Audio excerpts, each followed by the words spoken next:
Fuck, bro.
Jeez, boy, this is crazy.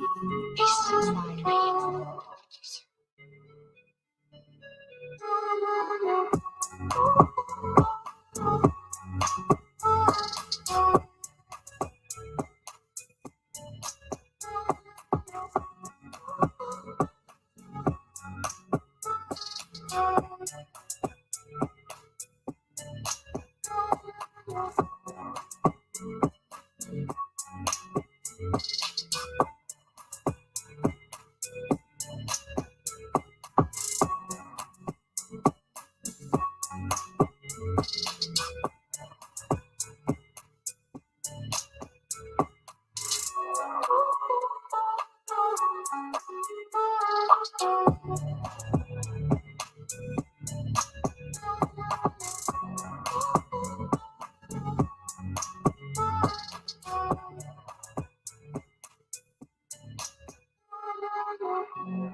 Jeez, boy, this is crazy.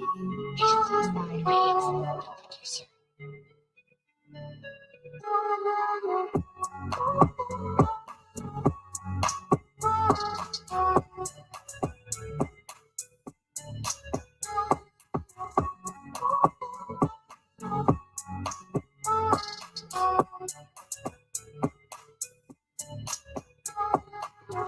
G4.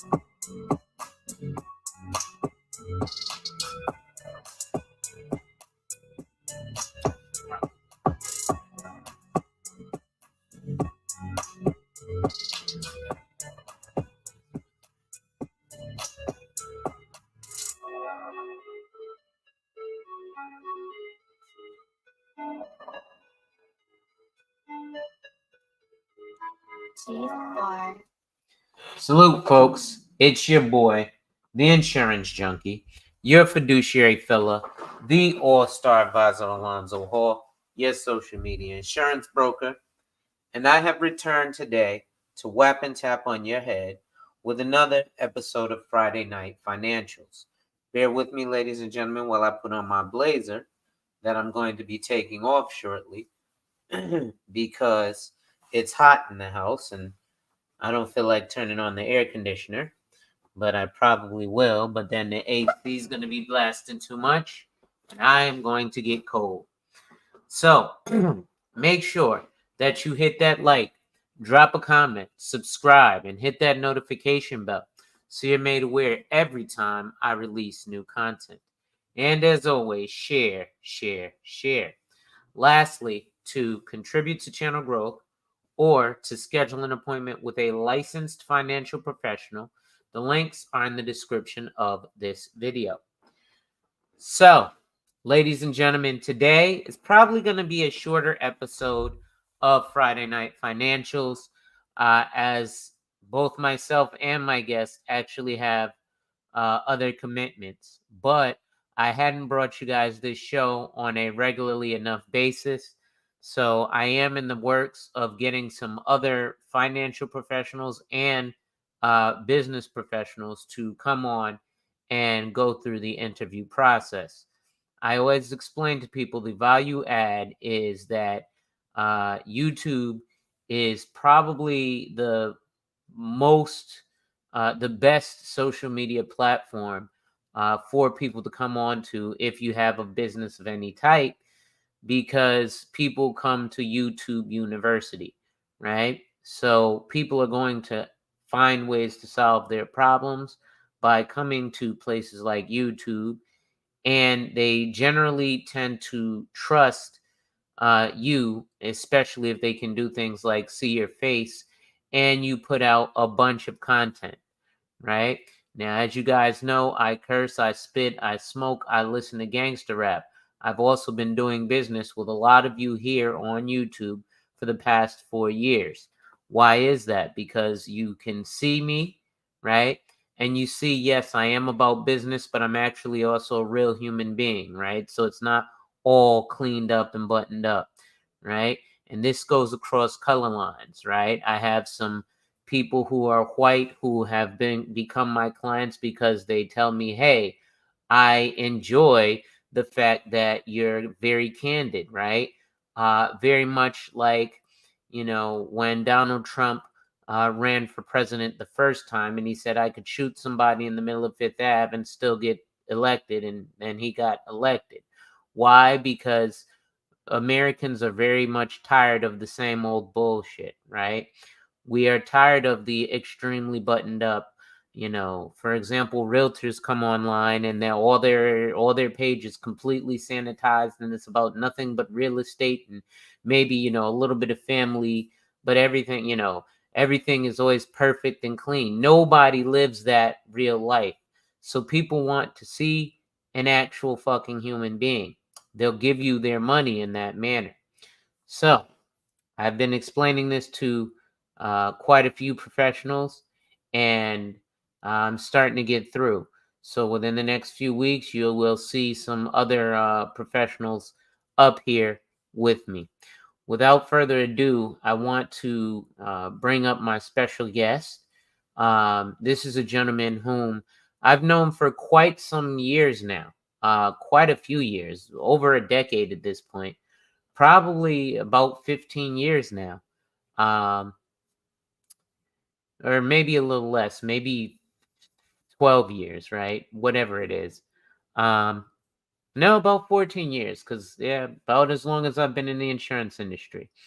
So we actually met selling life insurance together at a well-known company called Mutual of Omaha. So he and I stayed in contact with each other. We both had left Mutual of Omaha for different reasons. Um, but he decided to get into another field of business that I personally use myself. And I believe in the product, especially for Black folks, because we have this condition called DWB, driving while Black, that he can help us to uh, remedy, or at least fight against the injustices that we, as Americans or Black people in America, face. If you're non-ADOS or non-FBA, if you are, Obama Black, as they say, right? So, without further ado, my special guest today is a brother by the name of Brian Etta, and I am going to bring him up now, ladies and gentlemen. Mr. Etta. Mr. Hall, great to be here. So I'm just talking about myself, hence me having a background. I don't want to take away from the show. Just want to address a few things. We have known each other since 2012, if not sooner. So we know each other between 14 and 16 years. Yeah. And for the audience, I'll say Mr. Hall is one of the best people I've met. That's why we kept up. And like you mentioned, we left for various reasons. Mutual of Omaha no longer is New York State. New York is a very, very heavily regulated place, right? I moved often to well, I do something similar. I work with a company called Legal Shield, as you can see on my background. And what we do at Legal Shield, we provide people in the community to equal access to justice at a very, very, very affordable price. Um, Most people, right, don't realize that wealthy people, when they have a problem, the first thing they do, contact an attorney. Hey, wealthy person, take a look at this business deal. You want to invest? Give me a second. Let me talk to my attorney. Hey, wealthy person, this is happening. All right. Hey, give me a second. Let me talk to my attorney, right? Whatever the case may be. Regular folk, so to speak, what do? Last resort. We wait until we are in the fire. We jump out the frying pan, we're in the fire. Say, you know what? I should talk to somebody. You think? You think? How many people have gone to court, right? And say, oh, I didn't know I need to have an attorney. Like, what? Are you serious? So I do a lot of work just educating people and providing them access. The best part is $29 a month, $29.99, $30 a month. Okay, we'll get to that momentarily, um, in terms of the offer for your service. First, let's let folks kind of get to know who you what you are, what you're about. Kind of tell us a little bit about Brian Etta outside of Legal Shield. Well, I started off life insurance back in 2010, 2011, did that for almost a decade. And then when Mutual of Omaha left the state, I actually, I was given offers to work with other companies. And at that point, I just kind of wanted to try something different. Okay. So prior to the insurance industry, I've been working in the liquor industry. Got Mhm. back into liquor sales, promotions. But thing is, I don't even drink alcohol. So for me, it didn't really quite fit. And Mhm. then 2020, well, we all know what happened in 2020, don't we? Mhm. Right? We all know what happened. And for some people, it was a big deal. For other people, for me, it was a respite. It was a relaxation period, a period of reflection, wherein I just kind of figured, you know what, I was dissatisfied with the direction of my life and I wanted to do something different. And, I made some decisions. I want to move, started, start over. And I realized, well, to do any of those things, what's the common factor? Money. You need money to do anything. Mhm. Now, at the same time, I was receiving unemployment like many people were. I think it was like $700 a month. Wow. And my unemployment got cut off suddenly. I went from $700 a week to zero, which hey, if you're making $700 a week and you go to zero, that's kind of traumatic, right? That it So is. yeah. So I'm Um, scrambling and I'm trying to talk to different people and lawyers, and nobody knew anything. Nobody could help me. And mhm. I remembered I met a gentleman who was in Legal Shield several years prior, back in 2013, and connected with him, and he showed me how to use the plan.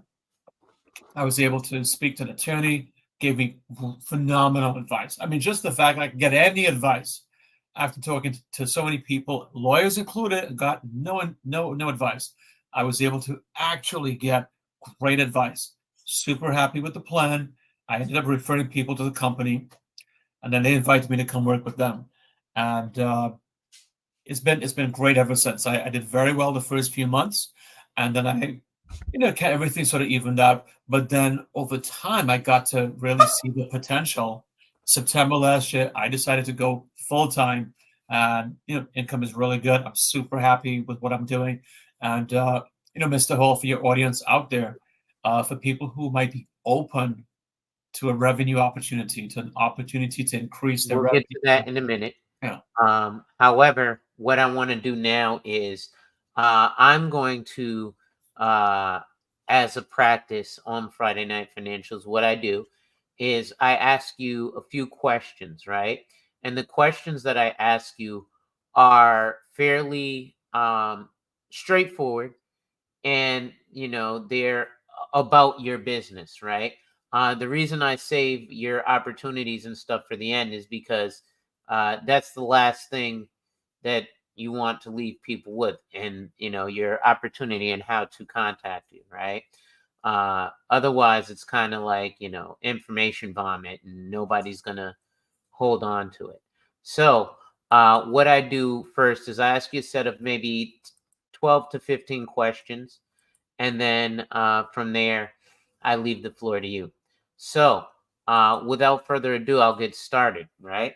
So, my first question, you actually answered in your opening dialogue, which is, what is your why, or what reason did you start your business? I mean, but I can even re-answer it and and refine it, because that is such an important question, right? That many people don't even take the time to reflect and really ask them, Hmm. why am I doing what I'm doing, and what do I want in life? What is important? Is it my Am I trying to retire my mother? Hmm. Am I trying to put my children through school? Hmm. Do I have a sick relative who needs medication? Do I need some kind of medical care? Right? Do I want to save plants, save animals?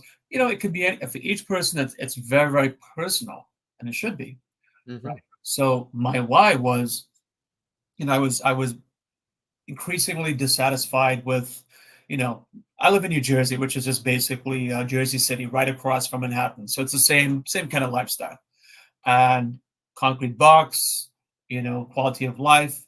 And I'm thinking, I'm watching different videos on YouTube about people with animals. They have farms and they're animals and they're having these great interactions. And I said, you know what? It resonated with my spirit. And I said, you know what? I'd love to create something for myself where I can have land and have some space and and animals and grow my own food. So that became something that of a passion for me.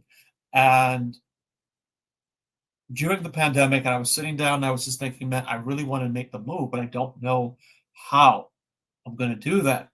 One of my considerations was, going to the content creation field, maybe with writing. And then it struck me, well, that's two jobs, because you have to create the content, then you have to deliver the content. You got to find people. That's two jobs. I wasn't really looking for that. So the way I describe my epiphany when this hit me, I always say about Legal Shield, this was the answer to a prayer that I did not even know that I had. So that was really my why, to really have a better quality of life as I get older. And good question. Thanks for asking me that, Mr. Hall. So Not that's a problem. So my next question would be, who or what inspired you to start your business? mm, well, that is a great question. The person who brought me into the business, he's such a stand-up person himself, and just seeing the way that he helped me, right? I mean, I always like to help people. And in selling insurance, I found that it's sometimes difficult because, the premiums can be expensive. So it's not like, hey, let me just give you the help. Like they need to have the money and the means to do so. Uh, Whereas with what I'm doing, it's a lot easier for me to get in there and work with people. And it's just the heartfelt thank yous that I get. People call me and thank me. Hey, you made a difference for me. You changed my life. You helped my children, my relative, me. Right. So it's such a good feeling to get that feedback, um, which I never got doing anything else in my life uh, prior to now. So I mean that really is quite meaningful to me. That's excellent. Let's see here. Our next question would be, who is your who has been or is your biggest supporter in your business? My goodness. Well, I mean, there are people like yourself. You've been such a great proponent and help to me because you've allowed me to work with your clients, and I guess the feedback that they gave you showed you what the kind of work that I do. So you're such an encouragement to me to keep me going and to really see that this is something I should do and what I can do for a lot of different people. In addition, that I have family members, I have other friends, I have people in the ex insurance industry where I was uh, that really tell me how much of a difference I make, and I get the encouragement to keep going. Good, good. So let's see here. Uh, what is a challenge? What is a challenge that you face with your business? Hmm. That is boy, that's a good question. That is that's a real good question. Sometimes the challenge I find is being an effective communicator to sometimes get over the value of what I do to people. The most frustrating thing to me is to find someone that I know I can help, and I just did not make the difference to them. And the thing that human beings do not realize, right, often is that value given is not the same thing as value perceived, right? If I give you're in the desert and you're thirsty, I give you gold. You don't care about gold. You need water, right? Uh, so just because I give you something that I deem has value, if it doesn't have value to you, it doesn't have value, right? And it's really about being able to convey the value of what I do to people that I really, really know can benefit from it. I would say that's a challenge from time to time. And the frustrating thing is, it's not about the money because I work with so many people, but it's just the missed opportunity that I know I can make the difference, but they don't know what they don't know sometimes. And it's a message, or it's a signal to me to get better, to keep getting better at my craft, and to always be a better and better communicator. But again, great question. Great question. Thank you for that. Let's see here. So, what sets you or your company? What sets you apart from others in your industry? Well, I mean, I'll answer both questions. So the company is very unique in the space, right? Because, when people will say, well, hey, Legal Zoom, I go, this is Legal Shield, because Legal Zoom will offer you documents and maybe some basic consultation, but Legal Shield, right? When you speak to a person, you are speaking to an actual attorney, not a paralegal, and they will take your case and help you. Now, what makes me different, right? I remember when I was at Mutual of Omaha, one of our trainings talked about, anyone can buy insurance from me, from the next guy, from you, Mr. Hall, or anyone. What makes me different? So I have something, I call it the white glove treatment. So I think of Jeeves, I think of a butler, right? And they're giving that person that elevated level of service. So for me, it's the same thing, right? You can just sign up someone for service and leave them to their own devices, right? And I found that oftentimes people, they pay for something and they will not use it. And how do I know that? Because sometimes I pay for things and I don't use it. So guess what? If I'm doing that, I know my clients are also doing the same thing. The thing is, I want them to get the value. So it's incumbent upon me. I take the initiative, and I make the initial call to connect them to the attorney. Take the time, explain who they are, what kind of help they need.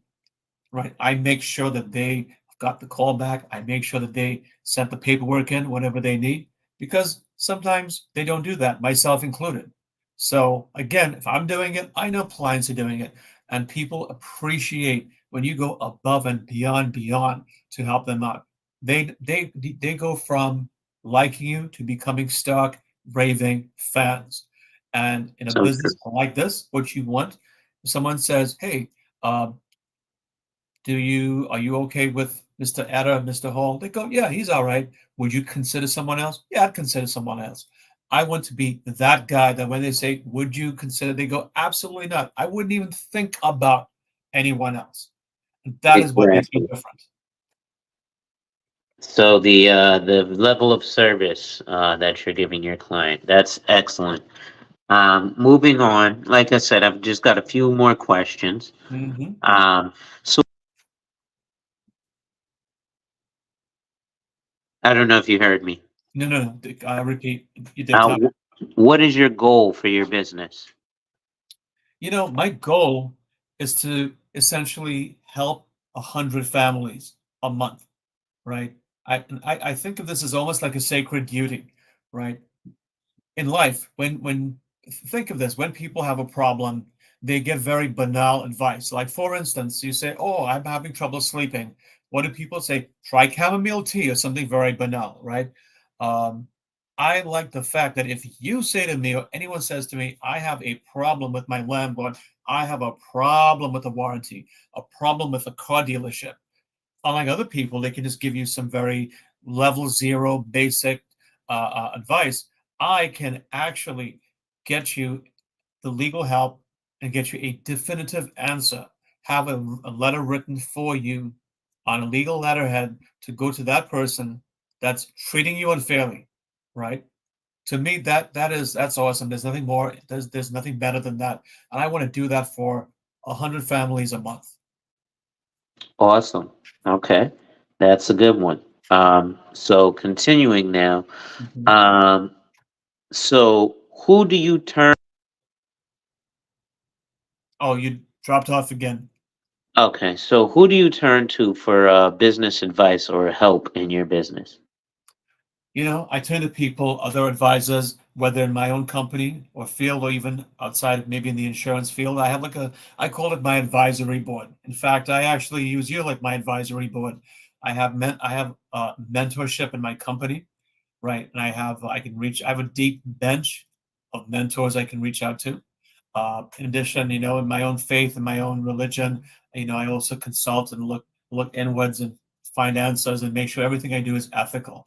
But if it's something technical, I also will make sure that I'm getting the right professional.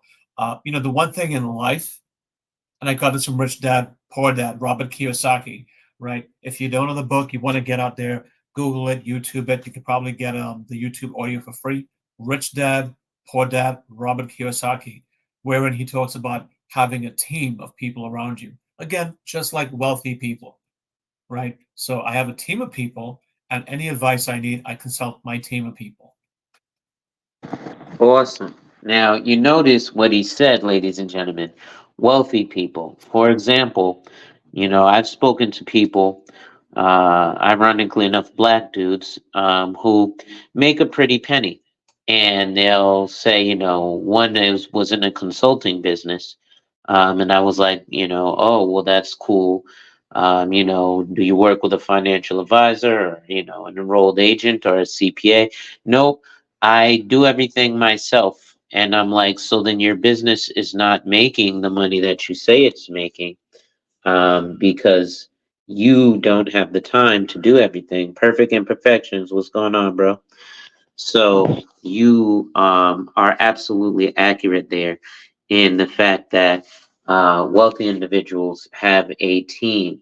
Also, I want to shout you out because you are the second person who has mentioned that I am a part of their advisory board. So I want to thank both of you guys for making me a part of your advisory board.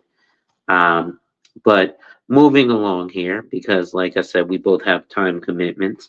What is your exit strategy if you have one for your business?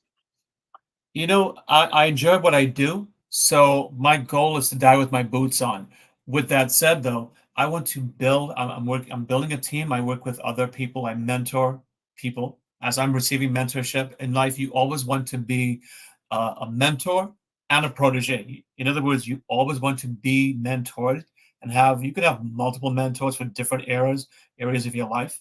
You can have business. You can have spiritual mentors. Everything. And at the same time, you want to the way that you learn is by teaching it, right? So you always want to reach down and pay it forward, so to speak. So exit strategy is just to have. I want a legacy of having touched thousands, tens of thousands of people, millions of people by what I do, having made a difference in the lives of millions of people, and leave this place a better place than where I came in. That is my exit strategy. Okay, that's a good one. Give me 1 second here. I'm going to pull up the next question. My spreadsheet closed, so bear with me. Hey, not a problem, not a problem. But that was really a good question. I think a lot of people don't think in terms of, start with the end in mind. I think it's very important in life, no matter what you do, whether you have a job, whether you have a business, right? You're not going to, we cannot work forever. At some point, we will not be able to work, whether it's 30 years, 40 years, whether with the technology we can live to 200. But some point will come where you either cannot deliver a valuable service to society or a service that society would value enough to pay you something for it, or you may choose just to walk away and switch gears, live life, what have you. So I think it's very, very important to actually have some kind of strategy in mind. Absolutely. So the next question here is, how do you prepare for emergencies in your business? Interesting because, essentially what I do actually addresses that. So one aspect of the service will give people access to an attorney 24/7. We actually have an emergency service. So I teach people, first of all, if you have an emergency, use it. But there are things in life that are inevitable, right? Death is inevitable, right? But people, as a former insurance professional and you as a current insurance professional can attest to this. People sometimes either because they don't want to think about such things, it's unpleasant to them, or whatever the reasoning would be, they choose to punt, to kick the ball down, kick the can down the road, so to speak, right? And create an emergency. For instance, I had a client recently, they have a relative who's sundowning and they're scrambling to get the power of attorney before the person gets to the point where they cannot even hold a pen to make a signature, right? And my thought process is, hey, let's not let that happen, right? Now, we cannot prevent uh, that inevitability, but what can we do? We can soften the blow, right? We can ameliorate, we can lessen the effect, right? So instead of waiting for something that you could have done decades ago, right? Hey, get your will done. This is make a will. August is make your will month, right? Um, if you have children, as we would say back in mutual, right? If you love your family, some people actually don't, right? It is what it is. But if you have a family, right, create your will. Sometimes people say, well, I don't have anything. Well, guess what? You have $5 in the bank account somewhere. You know, you might want a loved one to get access to that. We also have what's called digital assets. I know for me, I have some crypto accounts. I don't remember what I set up over the years. I got a Webull, I got a Robinhood. I don't even know what I have. Right. So how is anyone going to be able to access what I have if I don't even know what it is?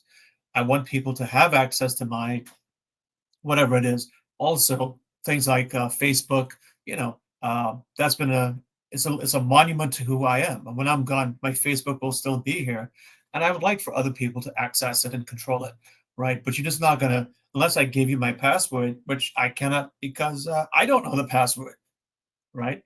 To Exactly. be honest with you, so you're gonna want to have a document that you can send to Facebook, and to be able to get access to my account, right? But how you deal with emergencies, you anticipate emergencies and you make plans accordingly way in advance, especially for things like the death of a parent or your own inevitability, etc., etc.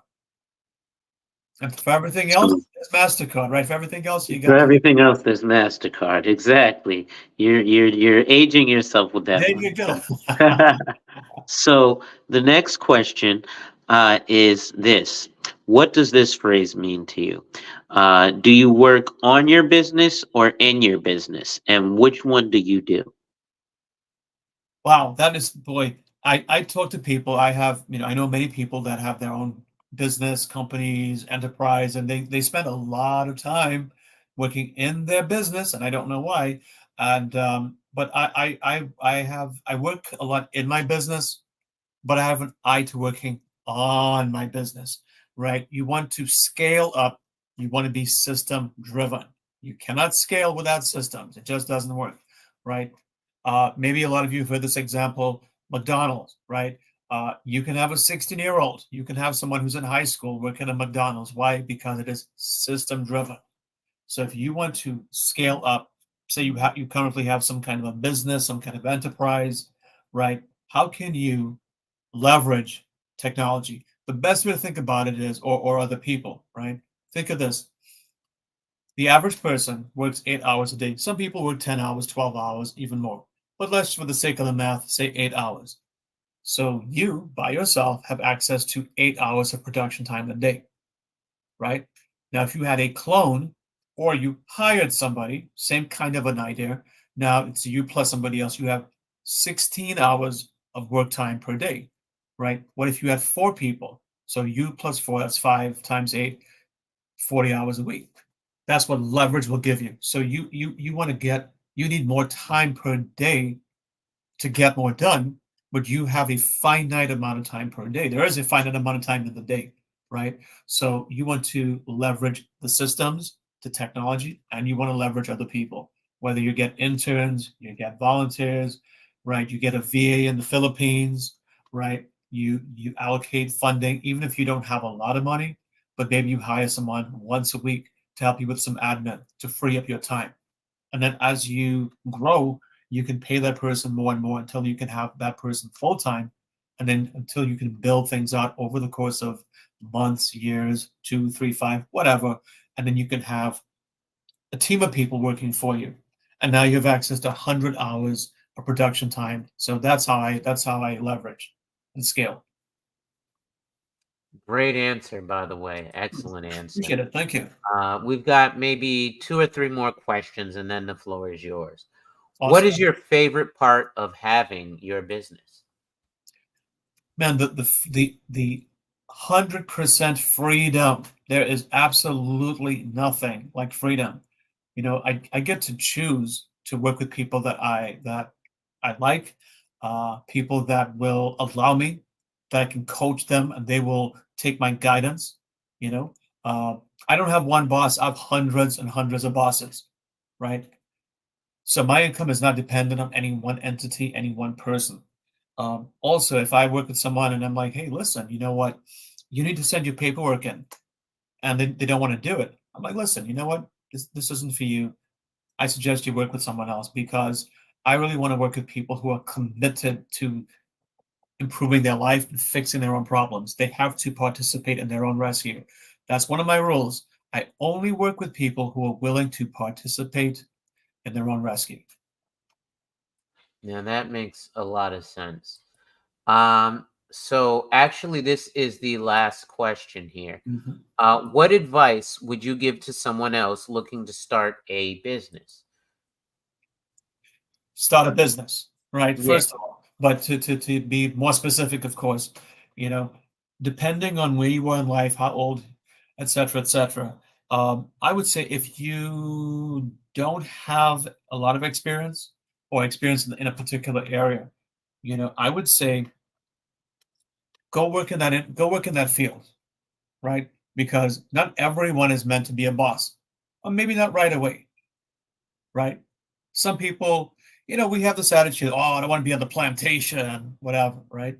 But if you don't have the experience, you're going to be on a plantation of some sort, right? Um, Again, to quote Rich Dad Poor Dad, he talks about do not worry about working to earn, work to learn, right?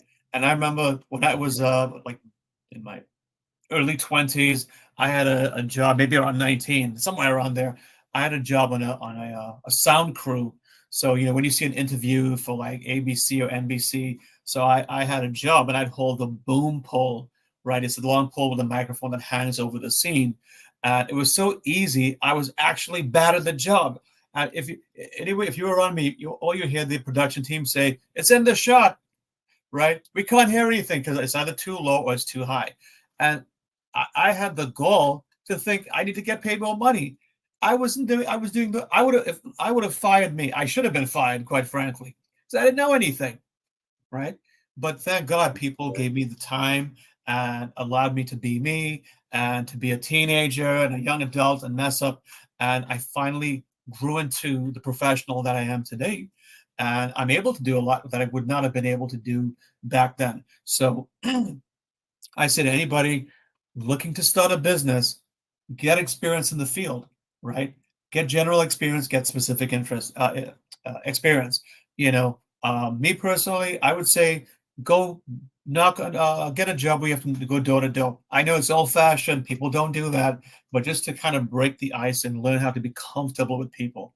Uh, Give out flyers, right? Call all the stuff that people do not like to do. Get a job where you have to cold call people. Why? Because the skills that if you are the person that can go door to door fearlessly and enjoy it, if you're the person that can give out flyers and not feel uncomfortable, embarrassed, if you can get on the phone and call a complete stranger and ask them for money, you will have all the success in the world and you will beat anyone else by far. So that would be what I would say to anyone looking to start a business. Absolutely, absolutely. So, in the honor of time, generally I do these for about 2 hours, because I generally interject in and out, and we have long conversations. But in the interest of time for both of us, like I said, we both have prior commitments, so I have about another 15 minutes.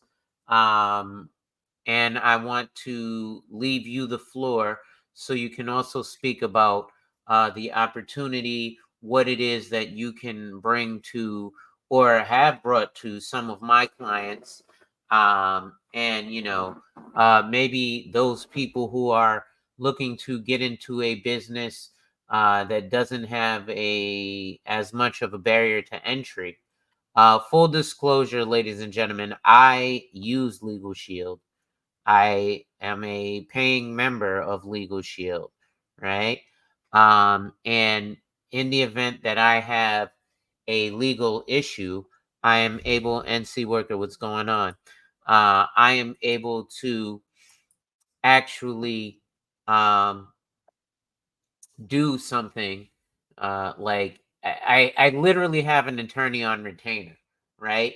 Like if I go and beat somebody up or somebody, damages my car and they don't have, enough insurance to cover it, but I need to sue that person personally. I don't have to go, ask my friend, hey, you know a lawyer? And then the difficulty with that is, yes, I know a lawyer, but the lawyer I know deals with practices in criminal cases. He doesn't deal with civil cases or deal with insurance or deal with, family law or deal with real estate. The beauty with Legal Shield is if I get, in trouble for DWB, right? Driving while black, I can have them uh, white glove me, at least Brian will white glove me. And then once you're white glove the first time, you're pretty much going to know what you need to do. And I can call an attorney at 10 o'clock at night. Hey, listen, the cops are pulling me over. I have my camera on, but I want you on the phone because I don't want to get pew pewed by the police. And he'll sit there, and generally you'll get out of trouble because you got your attorney on the line, right? And there goes Brian's contact information right there, right? Absolutely, absolutely. Also, I will be doing a raffle. Um, Another one. I know I didn't tell you guys about it because uh, I didn't, but I did a raffle some months back where I was going to give someone a free month of Legal Shield service. Why do I say that? Because if you are my client and you've sat with me, you know that one of the things that I ask is if you have a will or an attorney. 11 times out of 10, most Americans do not have a will and final testament or an attorney. Another thing in the Black community that people love to talk about all of the time is I want to get a trust because I got all this stuff that I want to leave, but I don't want the government to touch it and I need a trust. Well, there's two things. A trust needs to be funded. Prince Pierre, what's going on, brother? A trust needs to be funded and it needs to be set up by an attorney to be legal. Can a securities licensed financial professional set up a trust? Yes, they can. But that's like a that's like mailing yourself your final wishes, right? And never opening it until you die and then thinking that that will is going to be accepted in court. Generally, it leaves too much to chance as opposed to a legal will um, that was drafted by an attorney. So, Absolutely. You know, there is a I remember when you and I were both at Mutual, right? There's a question that's also sort of a trick question, right? So if you ask the average person if they have a will, they'll say no, and most people don't have a will, except for the fact that everybody has a will. And it's like, well, what do you mean? mhm, Well, if you die without a will, that's called the intestate, where the state, there is a state will, right? That is like default. mhm, So whereas you, when you're alive, can allocate and say, hey, look, I have the Elvis commemorative plates, or the grandmother has some kind of, you know, what's the, I forgot the company that makes like the gold coins and stuff like that, but you might have some valuables, heirlooms, and different things, and right. you want to go to specific people, right? And the funny thing is, I'm sure you can attest to that. Speaking to people, they'll go, "Oh no, my family's not like that. Oh my God, no, no, no," right? And yeah, it's called Knives Out, like the Yeah, movie Knives Out. great I like call it knives the out. Great California Gold Rush, right? As soon as the person is dead, everybody has their hands out. Walking Dead, the hands are out. They want the commemorative plates. Mhm. They want the ring. They want the scarf. They whatever they want is what they want, and they're coming for it. And Yeah. you could have prevented it. You could have prevented all this. That is what is baffling about this, right? Why wait? So I always like to explain to people that you can't just assume. Even just simple things like if you have children, right? Who would take care of your children if you weren't around? Oh well, my brother. Really? Did you ask him? Oh no, but I'm sure he would. Okay, so let me get this straight. Your brother, who is struggling and make ends meet, is going to take on two, three of your children, or one child, with no money. How's that going to work, right? Did you speak to him, right? So these are all things that need to be crafted into a plan, right? Estate planning, continuity planning, right? You have to think about these things, and it's astounding how people do not think about these things. Even way before I got into anything like this, my mind, I always thought about stuff like this.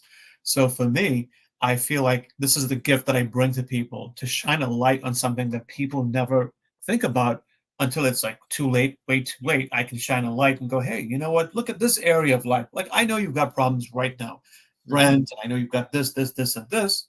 But you know what? Just take a second and just shine a light over here real quick, right? Right. Just consider this over here. That's all. And just to even see the look. of recognition, and look at people, have a realization like, oh my God, this is a problem that is coming towards me in the future, and I never would have thought about it unless you had, pulled my coat and pointed me in that direction. Exactly. That happens with people very often, uh, in both of our fields, because one of the things that I say that is terrible for life insurance agents to do is to sell you a policy and think that just because I sold you life insurance, I've solved your problems. So I don't consider myself an insurance agent. I consider myself an insurance based financial advisor. Hmm. That is a term that was coined years ago whilst we were at Mutual, right? Um, so the industry has thusly changed, where you can actually legally call yourself a financial advisor, because you do holistic planning, right? Hmm. As opposed to just an order taker where it's, hey, you need how much? Okay, that's going to be $100 a month, right? But you actually give them, a holistic plan. So one of the things that I think is the worst thing that insurance agents do is to just sell you the policy and walk away and not introduce you to an estate planning attorney, because or at least guide you somewhere where you can get a will and final testament. And vice versa too, because as you and I have been taught, and we say to our clients and to each other, you know, life insurance will fund your plans, and the will insures your plan, and Mhm. you need both, right? Yeah. It works hand in One hand. is So we know one when is I speak. financial insurance, the other is legal insurance. Right, and you combine them, and now you have 360 complete protection, right? When I speak to my own clients, I always ask, just out of maybe a reflex from having done worked in the industry for so many years, hey, do you have insurance, right? Mhm. And oftentimes I'll uncover a need, and I will bring them over to you, right? Absolutely. Because sometimes people, they just honestly, what I find honestly is that people do not know what they don't know. That is the real problem. People do not know what they don't know. Exactly. You don't know what you don't know until you know you don't know it. And you know what? I'll tell you something. When I started doing insurance, back in 2012, I was very impatient because it's like, and you and I've discussed this. You sit in front of somebody, and before they even open their mouth, you know what they need. Right. You know.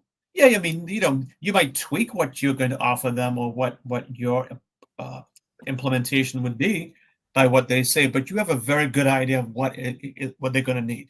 You look at the house, you look at what they have going on. Okay, a million, half a million, three quarters, whatever. Right. But they need to be heard, and they may or may not decide to take action today or ever, and that was a frustration.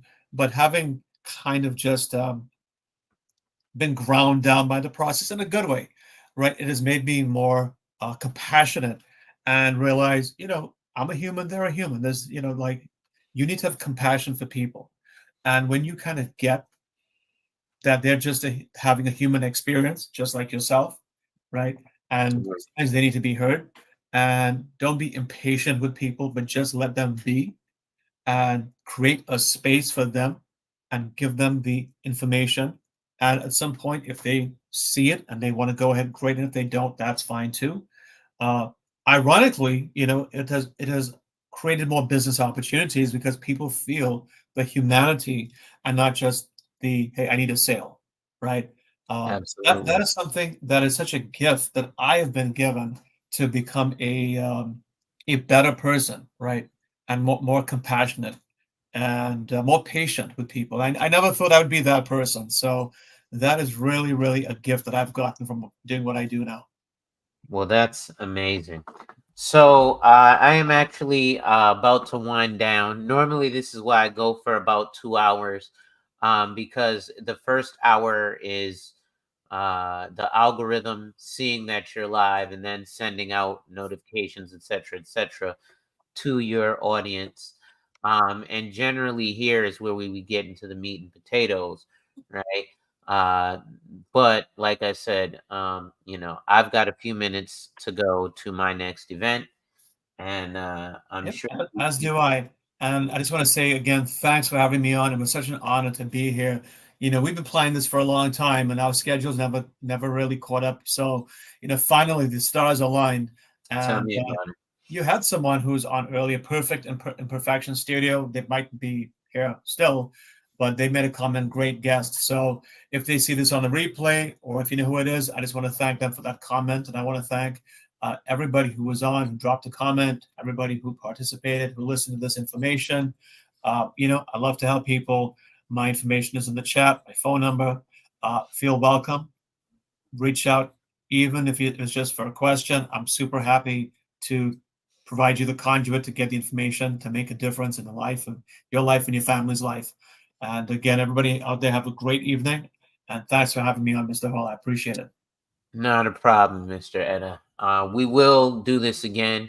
I try to bring my guests on at least 2 times, because so much value is brought on by a guest being there. So I am Absolutely. going to go ahead and bring you down, and monologue my way out, and then Awesome. we will catch up in the future. Fantastic. All right, everyone, good night. Thanks again. Thanks. Oh, sorry. Thanks for your time, brother. All right. So, ladies and gentlemen, it's your boy, the insurance junkie, your fiduciary fella, the all-star advisor, Alonzo Hall, your social media insurance broker, and I've just whapped and tapped on your head with another ADH Wealth Solutions episode of Friday Night Financials. If you have interest in joining Legal Shield or being a client with Legal Shield, you can reach out to myself, or you can reach out to Brian Etta. His contact info is as follows, right? There's his phone number, 212-203-1273. And here's his website, brianetta.legalshieldassociate.com. Um, Again, this is a great way that if you're like me and you are in a field that this is part of, you can definitely check that out. So, with that being said, ladies and gentlemen, wipe ass, work in progress every day, and see success. Wipe ass, work in progress every day, and see success. Wipe ass, work in progress every day, and see success. And remember, folks, when people challenge you, they don't challenge you to challenge you, but they challenge you to challenge you. Accept the challenge. Salute.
every day and see success.